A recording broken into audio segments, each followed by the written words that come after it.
Empire.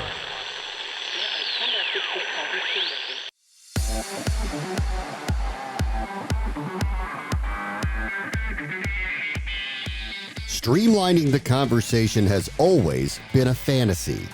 When they look at their audience over the sort of 24-hour news cycle, the 7 days a week, they're like, look, it's great, Instagram, I can post content.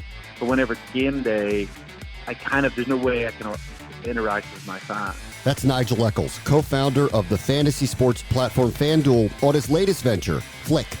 This is the Future Sport Podcast. I'm Bram Weinstein.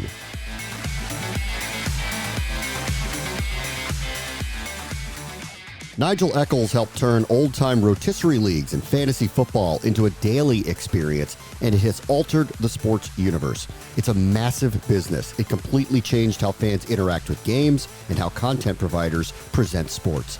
And it also drives conversation and connectivity, which has always been at the root of sports fandom.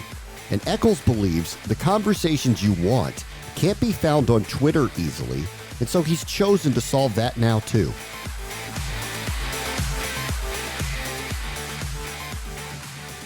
Our guest this week is one of the most successful entrepreneurs in the sports tech space, NIgel Eccles, who is one of the co-founders of the wildly popular fantasy platform FanDuel, whose newest venture, Flick, is a live group chat platform for sports influencers and their fans, and they just completed their Series A financing. Hey, NIgel, great to have you. Thanks for joining us. Thanks for having me on the show. Tell me a little bit about Flick. What was the idea behind it, and what are you guys trying to accomplish? Mm-hmm. Yeah, so it goes back a couple of years. We actually, back at FanDuel, we actually had a chat product, and it was very popular around live games. So we would, obviously, it was mainly a fantasy platform, but we had the ability for people to chat with those people on the platform during games. And it was super popular, and it was so popular that it was kind of a strain or engineering resources. And in the end, we decided to shut it down, focus on the fantasy side. And really from then on, I always thought, wow, that was such a cool product. It would be great to really do it properly. And so that's the idea behind Flick, which is we want to create a place where fans can hang out together during live games and chat. So, for example, at World Series last night, I was in one of the baseball chat groups, chatting about the game as it was taking part. And that's essentially what Flick is about. It's a place to hang out with other fans, chat, get their reactions, follow the score during the game. So how does this differentiate? I mean, clearly there are a lot of spaces that are out there where fans could connect and engage with one another. What about Flick will differentiate itself? Yeah, absolutely there is. Most of them, I would say, though, aren't very good for the live experience. So the places that we know where fans chat about sports are Instagram, Facebook, Reddit are probably three of the biggest. They are good commenting places. They're not really good for live chat. Certainly whenever games are actually happening, they can't really deal with a lot of commenting very quickly. The other place that is slightly better is Twitter. But Twitter's really just not built for sports. It's built, it's a general use case. It's going to be full of politics and general news and memes and random stuff.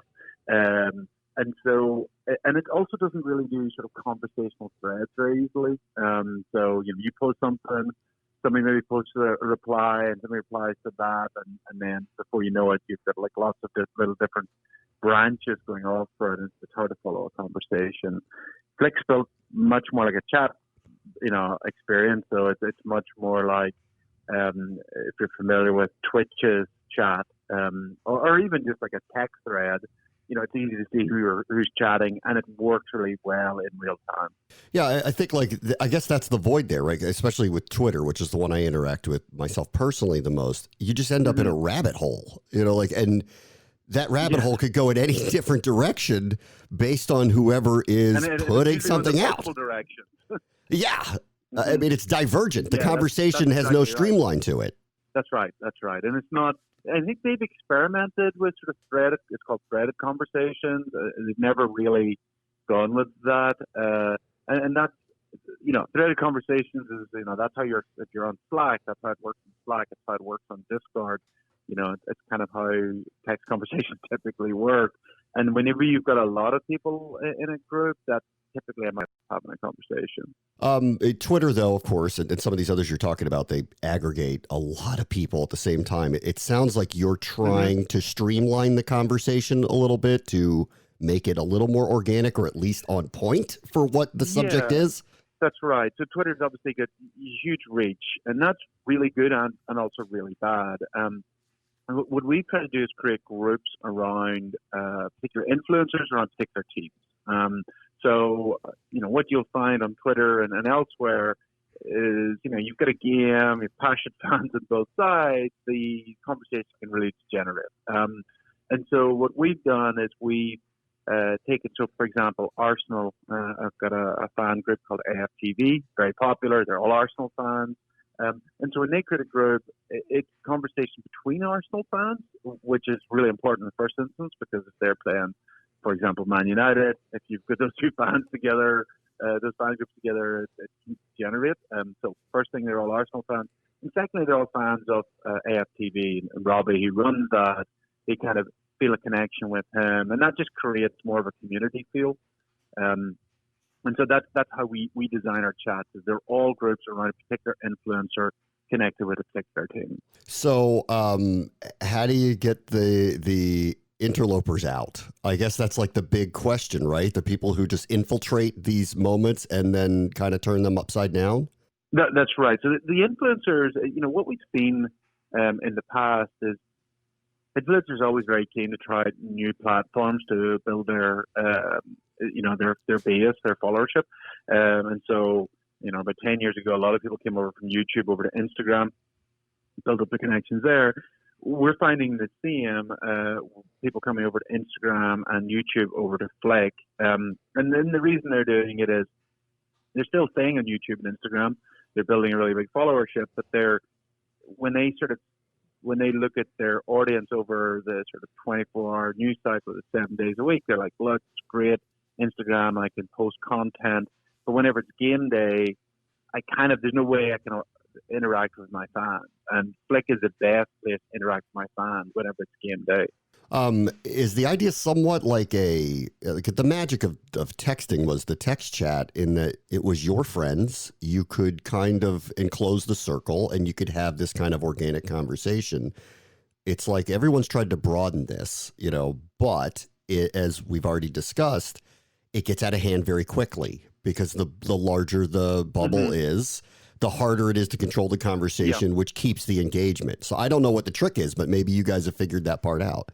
So Big's not, like, it's not that they can still be really good. Like, we have groups with over, like the example that AFTV one, they would on days have over 10,000 people in the group, like active users, and it's super busy, right? It's noisy. You're not going to read every comment, but it's lots of fun. You kind of it's a little like being in the stadium. It's not like you can talk to everybody in the stadium, but you can get a feel of what the mood of the crowd is. Yeah. And so that's what we should have done. So Big can work as long as they sort of feel part of a community.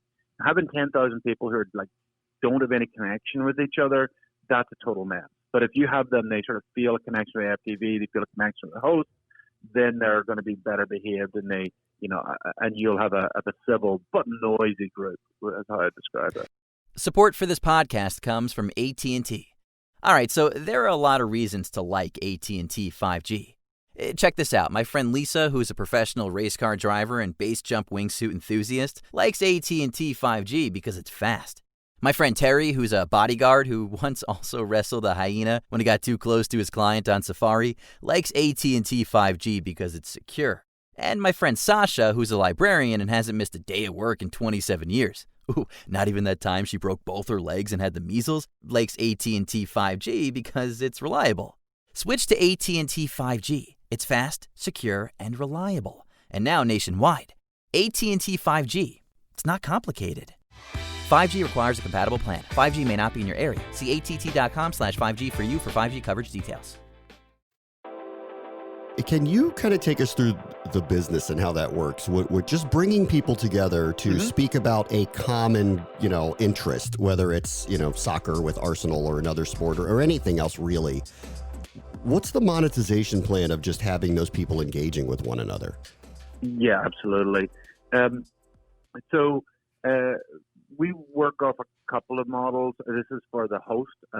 One model that we work with is there's a tipping model. So whenever and this works really well with some groups, is the users can buy pixels and then they can use them to tip the host for creating the group and running the group. And some of our top hosts have made thousands of dollars through tipping. That's one model. Another model that we're introducing later this year, early next year, is integration with sports betting. And so we will integrate odds from our sports betting partner. Users then can create a bet, go and bet with the partner, and then try and sort of track their bets. And we basically revenue share with that partner. And that generates another revenue stream. So you'll have a preferred partner with whoever that may be, William Hill, MGM, Caesars, whoever it may be. We've already done that partnership. So that's MGM in the US, and then another. Actually, it's the same company. It's called GVC in the UK and Europe.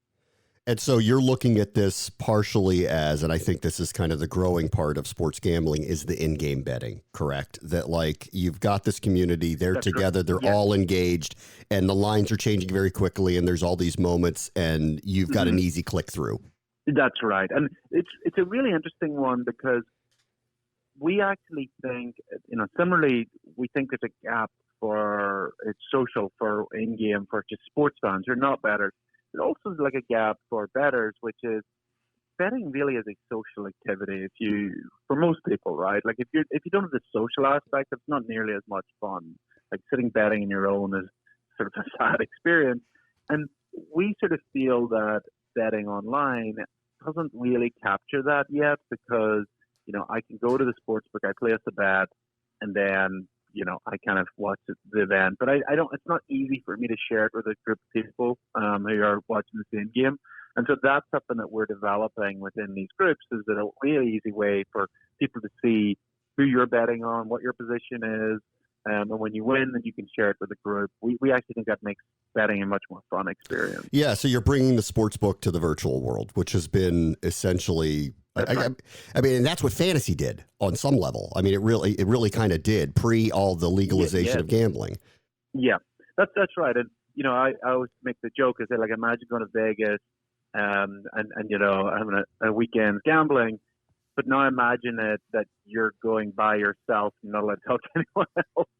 It's kind of fun, but it's not nearly as much fun as it is in a social setting. And so that's. The second scenario where you're doing this betting and it's just by yourself, that's online sports betting today, where it's like, yeah, you had the bet, maybe you can tell a few friends, but it's just they don't make it easier. We want to make it really easy for you to be able to see, share, and chat to other people about your bet. Yeah. I want to go back for a moment because here we are today talking about this very new version of social interaction and online betting and how it's all integrating. And obviously that had a lot to do with legalities, at least in this country, as things kind of change. When you were creating FanDuel, did you foresee this coming or how far down the line did you foresee that this is kind of the area we would end up in? We always sort of saw that the U.S. was an anomaly in that every sort of other Western market opened up to sports betting. And we saw across Europe, UK was very ahead of the game. We've had legal horse racing since the 60s. We had sports betting from the sort of late 90s. We had online sports betting from around 2000. And so they were very early, but then there was other markets like France, Spain, Italy that, took another 5 to 7 years to open up. And so when we looked at the US, we said, this is really this is a real weird anomaly in that people are passionate about sports. There's this enormous black market in betting. it's not that people weren't betting; they were, but they were having to bet with a friend or some offshore book. And so we definitely felt that the U.S. was going to liberalize in some way. We just couldn't really say. We couldn't see in what way it was going to happen, but we felt it was very likely, and we felt that FanDuel was building in a market that fantasy sports is a great market to be in. But we felt as the market opened up, we would, it would get better and better for FanDuel, and that's really what it proved to be the case. And how do you look at it now? As obviously we're still kind of in this nebulous space where some jurisdictions have legalized it, others have not. We're waiting. In my home state of Maryland, it's on the ballot, which likely means it'll be legalized. Yes. Here. How do you see that and navigate that as you try to build this business that incorporates sports betting when it's only legal?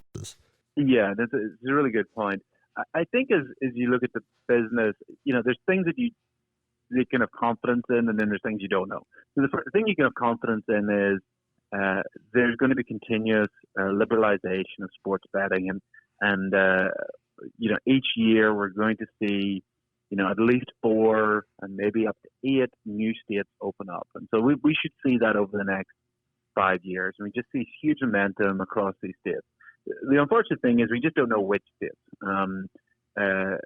Sports betting legislation is like any other legislation in that it has there's lots of different moving parts in each state. And in some states, it doesn't go through for reasons completely unrelated to the merits of it, and so we've seen this, and we've seen that in different states, and so it could be this, like New York, where I'm sitting, we don't do online sports betting. I think it's pretty likely that we get it next year, but it could be 2 years, and so it's kind of and so when I want to bet, I have to drive to New Jersey, right? It's about an hour from me. And so that's kind of something you just have to accept and say, look, it's opening up. A state like New York is certainly going to get it within 2 to 3 years, in the best case 1. In Maryland, I would be hopeful this year, but if you don't get it this year, I think there's a good chance you get it next year. I mean, it's so crazy. You don't know how many people I know that go through the Lincoln Tunnel or the Holland Tunnel to place a bet and then go back to their apartments. I mean, it's crazy. Yeah, I think there's some people hang out of their windows on the on the west side of Manhattan, hoping to pick up that New Jersey signal. Yeah. And so they can place a bet. All right, I'll get back to Flick in a moment, but just curious with all the changes here. And last thing on fantasy, what is the future for the fantasy platforms? How do you see that incorporating and working with the legalized sports gambling? Yeah, so fantasy is a great game, and it's continued to grow and will continue to grow, even though sports betting is available. And we knew this back when we were building FanDuel, and people said, well, what happens with sports betting? Surely everyone's going to move over. And we would always say no, because people are already sports betting. It's not just because it's not legal doesn't mean it's not happening. And that's what we've seen in the market. We've seen some really interesting innovation. So a product like Underdog, which is a new fantasy sports product, come out, is doing really well. It was a best ball product. I think fantasy is going to continue to grow. Fantasy innately is a much more sort of social game. It also is, for a lot of players, a lot more sort of statistics driven, in that they really kind of want to analyze down at a player level. So I think it'll continue to grow and evolve, alongside sports betting. All right, I'll leave you with Flick. And do you envision this something that works directly with teams, brands, leagues, or do you see this as kind of fan driven? How does it work in your mind? Yeah, so we personally, we've always been very focused on it being fan driven. I will say that we've really only in the last few weeks have started to get a lot more teams reach out to us, and what they're seeing is, they're looking at it. And I'll give the example of the NBA. I think the NBA sort of hoped that they would have at least part of the season with fans in the stadium. I think now they're realizing that's just not happening. That they're going to have to look at the 2021 season and fans will not be in stadium. And they're worried about a number of things. They're worried about losing revenue from those tickets, but they're also losing connection with those fans. And so they're coming to Flick and say, look, we would love to do something with our fans that will allow them to have some of the sort of social experience of being in the stadium, even though they can't be. And a number of them have done stuff through like sort of Zoom and Teams for like video. And we've said, look, that's great, but video scales to about tens of people. Like you can have a video wall with like 20, 30, 40 people. With Flick Chat, we can have tens of thousands of people. And so, we're chatting to a number of teams about doing that for this coming season, that they can create an official group and then they can connect with their fans during games. NIgel Eccles is the co-founder of FanDuel and now his latest venture, Flick. Thank you so much for joining us, Nigel. No problem. Thanks for having me on. AT&T Fiber has some tips for all you parents out there on having an A+ back-to-school season. This year's shopping is looking a little different these days. While there might be new pencils and notebooks and a fun new outfit or two, there's one thing that's not up for debate. Every at-home classroom needs fast and reliable internet. So when your 8th grader has a live chat with her algebra teacher, and you're on a video conference with your boss, and your youngest one is taking a well-deserved video game break, there won't be any disruptions. That's because AT&T Fiber with 20 times faster upload speeds delivers a faster internet experience than cable. With unlimited internet data included and no annual contract, put fast, reliable internet at the top of your school shopping list. Get AT&T Fiber. Visit att.com/getfiber. Limited availability in select areas. Speeds not guaranteed and vary based on combined upload and download speeds versus major cable providers. 1 gig service with uploads of 35 megabits per second. Restrictions apply. Check availability at att.com/getfiber. On the next Future Sport podcast, Baron Davis has gone from hoop star to tech star. Being an investor, being an influencer, what that looked like in real time, with a real company. And so, I think that kind of really propelled me to say, hey, if I can find more deals like this, then, I can do a lot better than my agent could. The former NBA star's latest venture is Unest, a financial service app aimed to help people save for their futures. That will do it for this episode. As always, the future is now. This is the Future Sport Podcast. I'm Bram Weinstein. The Future Sport Podcast is brought to you by 3Advance, developers of sports tech apps that are AI-powered and UX-focused. So if you're looking to create some apps for your startup or your sports biz calls for some artificial or business intelligence, you should check out 3Advance. They're incredible. Go to 3advance.com. That's the number 3advance.com.